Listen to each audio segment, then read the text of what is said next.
rung, trời như vỡ tan. Myanmar buồn giữa muôn vàn hoang tàn.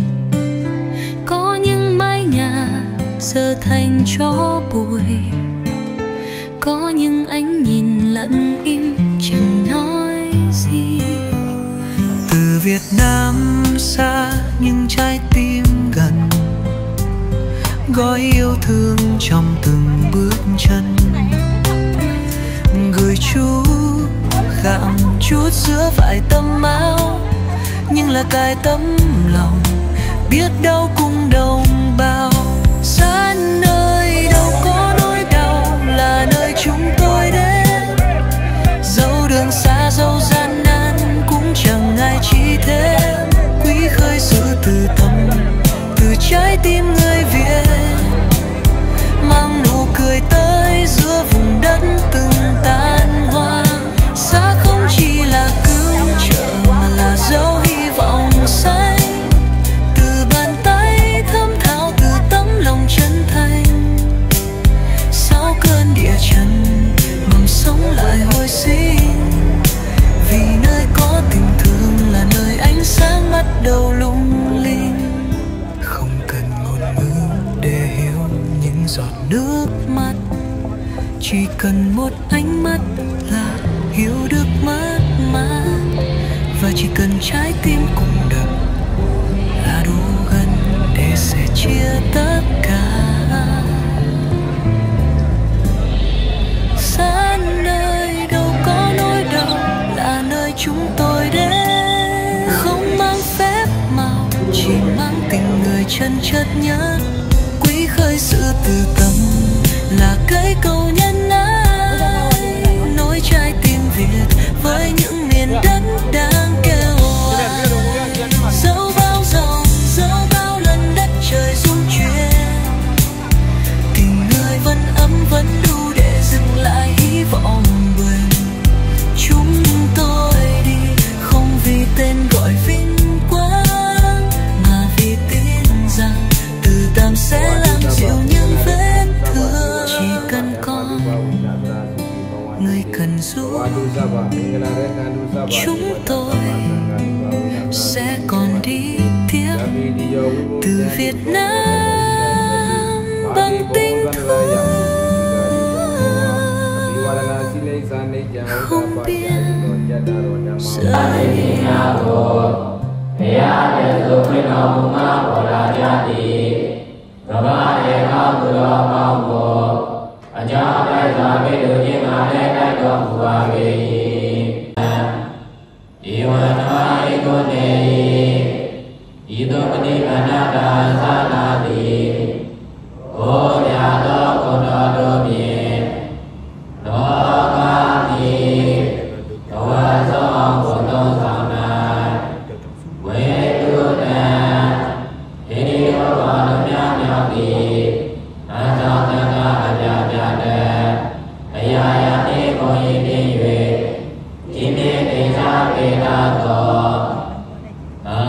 Trước hết con có thể giới thiệu con tên gì và con đến từ đâu ạ? Dạ con tên là Mai Phương và con đến từ thành phố Hồ Chí Minh. Đây là lần thứ mấy con đến Myanmar và cái cảm xúc của con khi mà con tham gia cúng dường Tam Bảo, các chư tăng và đặc biệt là các ngày Tâm Tạng cũng như là đảnh lễ? Đây là lần thứ hai mà con đến với Myanmar, nhưng mà đây là một lần rất là đặc biệt tại vì dịp này nó khỏi là một cái dịp nhưng mà nó là một trận động đất đã đến với xảy ra với Myanmar, và con thấy rằng là con cảm thấy rất là hoan hỷ và con cảm thấy rằng mình rất là phước báu khi được chứng kiến những nạn nhân cũng như là những cái chùa mà bị đổ. Thì con cảm thấy rất là, trong bản thân con thấy rất là có một sự rất là kiểu, con cảm thấy rất là xúc động và con muốn rằng là bản thân con phải làm được nhiều hơn nữa để con có thể cúng dường nhiều hơn, để có thể cho đi tấm lòng nhiều hơn. Dạ thật ra mà nói thì khi mà con tới với Myanmar thì con cảm thấy đây như là một quê hương, một ngôi nhà thứ hai của con vậy. Nên là khi mà con trở về đây, con tới đây và con rời đi thì con cảm thấy rằng là mình cần phải biết nhiều hơn về quê hương của mình, cũng như là con cũng muốn bản thân con học được nhiều điều hay hơn, học được nhiều pháp hơn, nên là lý do con muốn quay lại để con có thể tham gia những cái chương trình và con gọi là củng cố bản thân để làm cho bản thân mình phát triển hơn. Dạ thì trước khi mà con biết tới thiền thì con thấy bản thân mình sống hơi vô tâm, cũng như là mình không có để ý tới xung quanh nhiều. Nhưng mà sau khi mà con tham gia khóa thiền thì con cảm thấy rằng là giới trẻ hiện tại cũng như là bản thân con đang bị gọi là sống hướng tâm ra ngoài quá nhiều, mà mình quên đi mất rằng là bản thân của mình hiện tại là mình cần cái gì. Kiểu mình cứ hướng tới những cái trước mắt nhưng mình lại không thật sự biết rằng là mình đang cần cái gì và mình cần phải làm sao để mình có một cái gọi là lối sống bền vững. Nên là con rất là hạnh phúc mỗi lần mà con được đi thiền.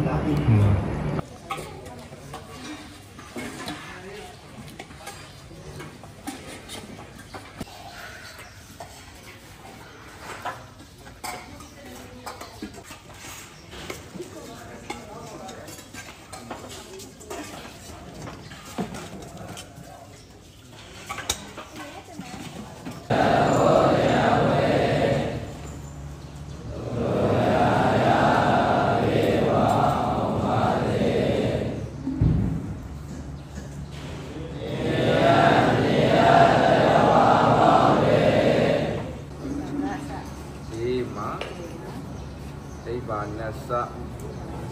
Pajayo Odu Imang Punya Bagang Sabah Sadana Majima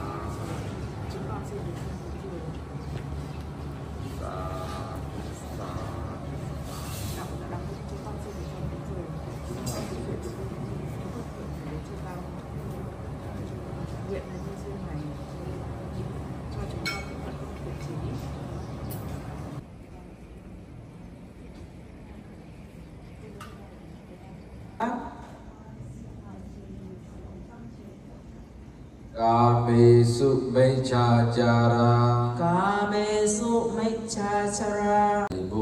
Biết cả tu Prik Chua Pua Bija Mạp Chua Bà Đi. Để có cái sự bình an, sự hạnh phúc, sự mát mẻ cả thân và tâm, thì các ngài đại trưởng lão sẽ tụng kinh chúc phúc, và cũng nhờ các phần phước báu này thì sẽ hồi hướng đến tất cả những hương linh qua vãng, là cũng cầu mong cho hương linh vũ phi thành kính đảnh lễ Đức Thế Tôn, bậc A La Hán, bậc chánh biến chi không thầy chỉ dạy. Buddhang Saranam Gacchami Buddhang Saranam Gacchami Dhammang Saranam Gacchami Dhammang Saranam Gacchami Sanghang Saranam Gacchami Sanghang Saranam Gacchami. Con xin quy y Phật. Con xin thành kính quy y Pháp. Con xin thành kính quy y Tăng.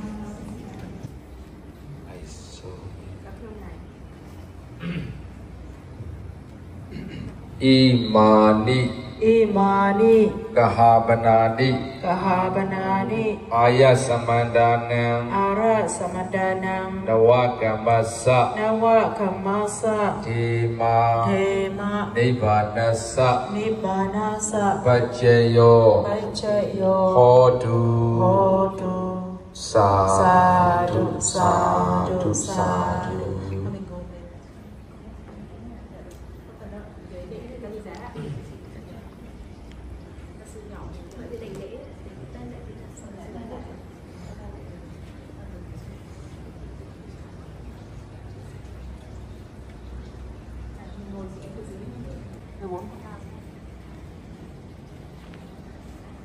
Imani Imani Kahabanani Kahabanani Aya Samandanang Ara Samadanang Nawakamasa. Thưa cô, trong cái chuyến đi vừa là hành hương vừa là cứu trợ người dân ở Myanmar, trong dịp này thì có một cái phước duyên được tiếp xúc đảnh lễ với các ngài Tam Tạng ở Myanmar, thì cảm xúc hiện nay của cô như thế nào ạ? Dạ, chuyến đi này thì trong một cái ngoài cái sự sắp xếp gọi là cái cơ duyên, ví dụ như ngày sáng thứ sáu vào lúc 5 giờ rưỡi, tôi nghĩ là ngày chủ nhật sáng thứ bảy vào lúc 5 giờ rưỡi sáng tôi nghĩ là chủ nhật thứ hai này chúng ta làm gì, lễ đi đâu và làm gì, và không để thời gian nó phung phí, và quyết định chỉ trong 15 phút quyết định là đi qua ủng hộ đồng bào bị đất sạt lở tại Myanmar, cũng như đến đất Miến Điện để được giao duyên để về hiểu sâu hơn về tu tập của cái ngày ở đây, đất nước mà 90% là Phật giáo. Thì khi đến đây chúng tôi mới thấu hiểu và hòa ra những cái vì sao đất nước họ cái tâm linh và cả ngàn người để mà đến hướng đến cái niềm tin về Đức Phật ở một nơi ở Miến Điện này. Là tôi cũng được qua Ấn Độ rất nhiều lần, và đây chính là một đất nước mà những cái hạnh của đạo Phật để lại, những con người ở nơi đây mặc dù nghèo nhưng tình thương yêu, từ bi, sự hiền hòa từ những thì chủ giờ các người dân 85.000 người dân và 22.000 vệ sĩ đang ở ngoài trường và ở trên đường không mưa lụt và không giảm ở trong nhà, những căn nhà đã sập và những căn nhà là sắp sửa, họ rất lo lắng. Và đó chúng tôi là chúng ta đất nước Việt Nam chúng ta chúng ta có hạnh phúc máu và nơi đây họ đang bị những cái đây là cái thiên tai nặng nề như vậy, thì chúng ta chúng ta đi góp sức tình yêu thương. Đối với tôi là ở đâu cần sự giúp đỡ từ thiên nhiên, không phải là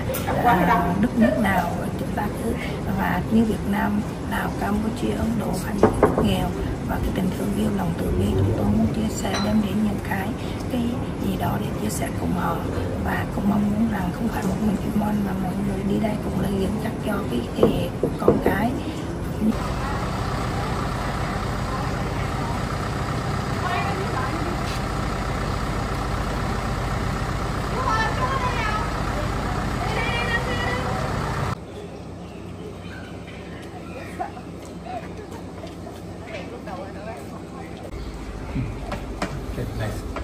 Idame Baunya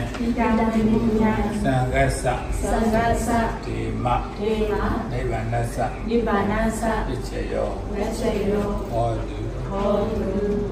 Sadhu. Dâng lên thằng đấy lên đi.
Sansara Veda Dukha Do Bojana Thaya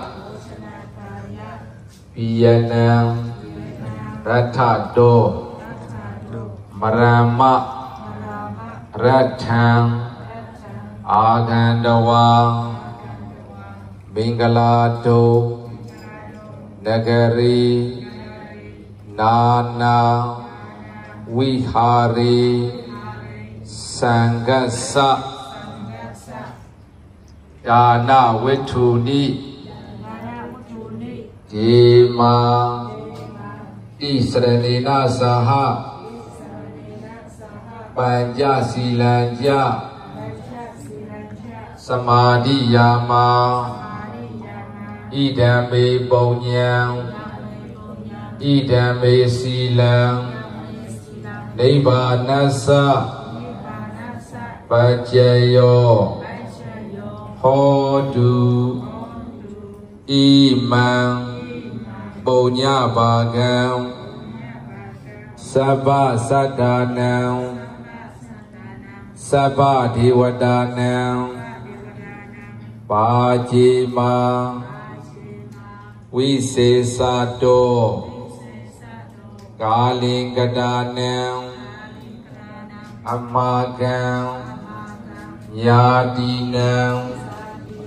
ปาจิมาสัพเพสัตตาสัพเพเทวดาสัพเพญาติโยอิมังปุญญาภากังละเบตวาสุขิตาโอตุสาธุสาธุสาธุ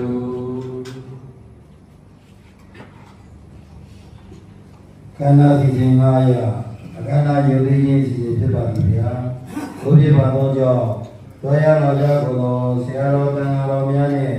ဒါယကဒါယကမှာပေါင်းလို့မှာဗုဒ္ဓသာသနာစည်းတဲ့တိတ္တုသာသနာစည်းတဲ့တိတ္တုဗုဒ္ဓသာသနာစည်းတဲ့တိတ္တုဗုဒ္ဓသာသနာစည်းတဲ့တိတ္တုသာဓုသာဓုသာဓု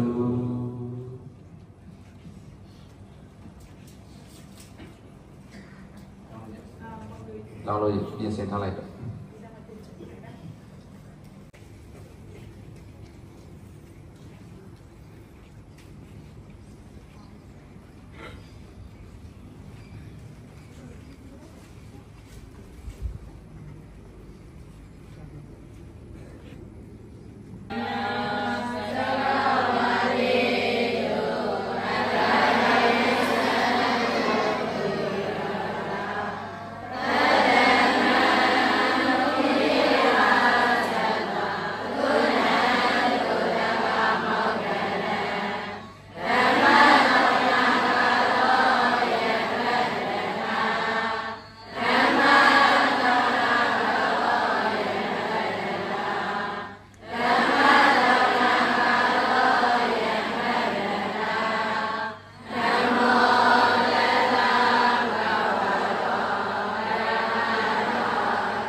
对不对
呀？打好多看到。